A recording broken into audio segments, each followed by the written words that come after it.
Oh boy, Vanessa's got pocket rockets. The river, 5 of hearts. Can you bet this, or are you going to make a really weak check now on the end? All in. Call. Ace is full.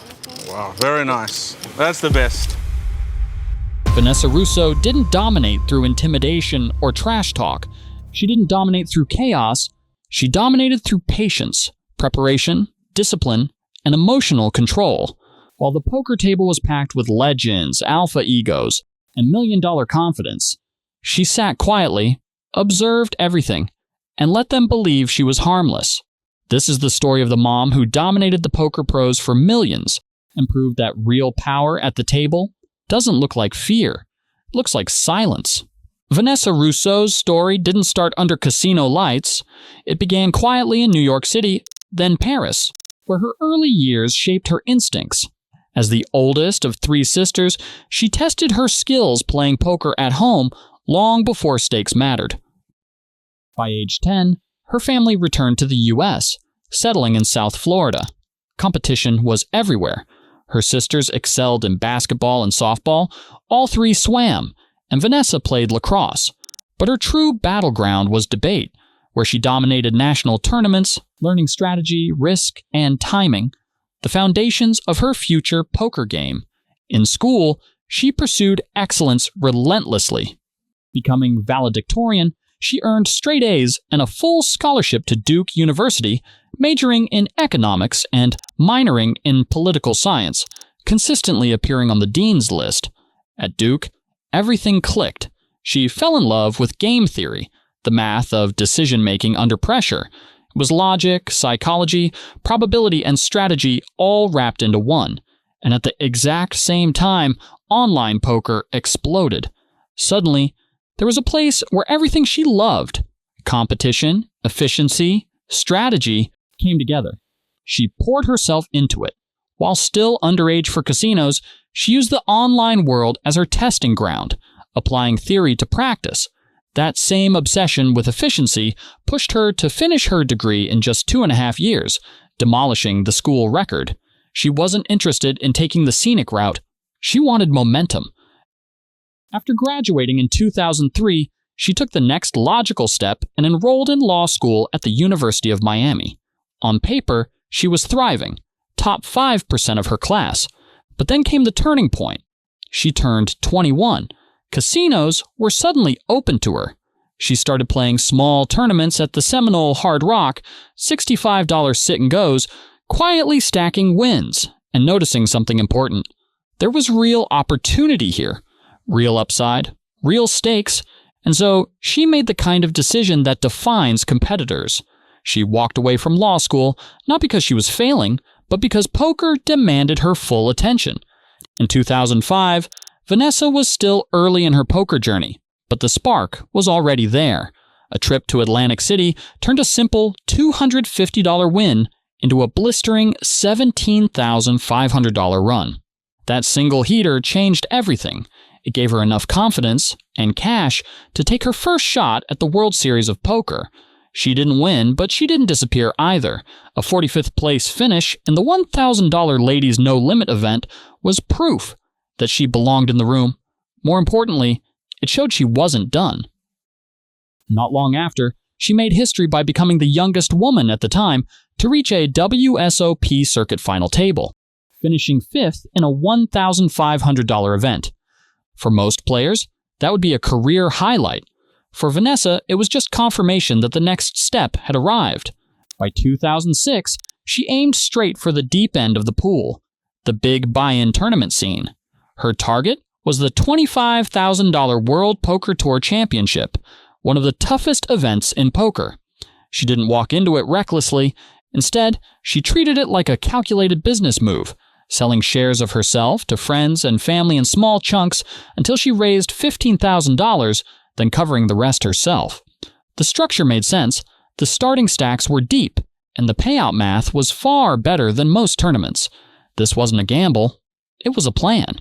That plan carried her through a brutal field of 605 elite players, all chasing a first prize worth millions.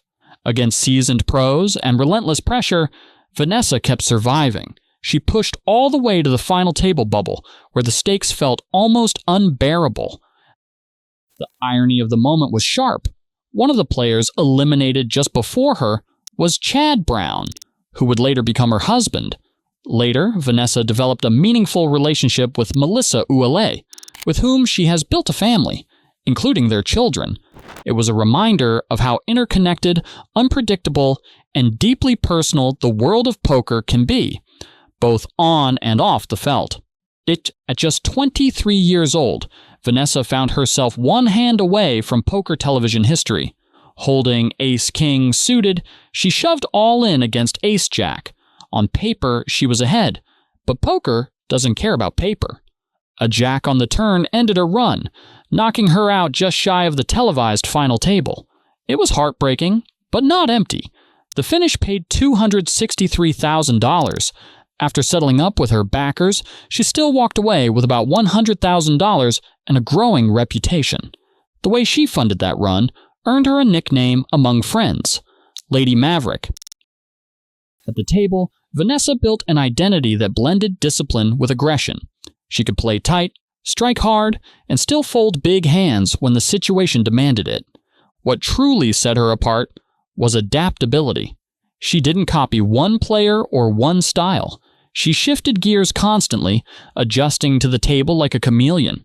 Underneath that flexibility was a sharp, analytical edge. Game theory became her shortcut, allowing her to understand complex decisions faster than pure trial and error ever could. The results followed quickly. She won a WPT prelim event at the Borgata Poker Open for $285,450. At the WSOP, she cashed multiple times, including an 8th place finish in a $5,000 shorthanded event. By then, the poker world had started paying attention. Poker stars brought her onto their pro team, and by 2007, she was back at the WSOP, patch on her chest, grinding through another brutal shorthanded field and finishing 8th once again.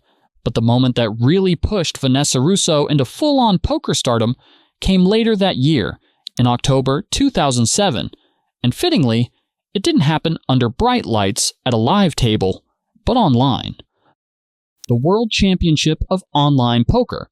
Main event was the biggest stage poker stars had to offer, a digital battlefield packed with elite players from around the world.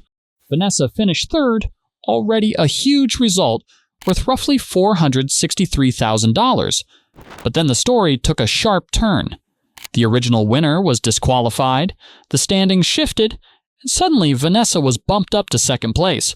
Her payout exploded to over $700,000, and just like that, Lady Maverick was no longer a rising talent. She was a headline. In 2008, she kept stacking results.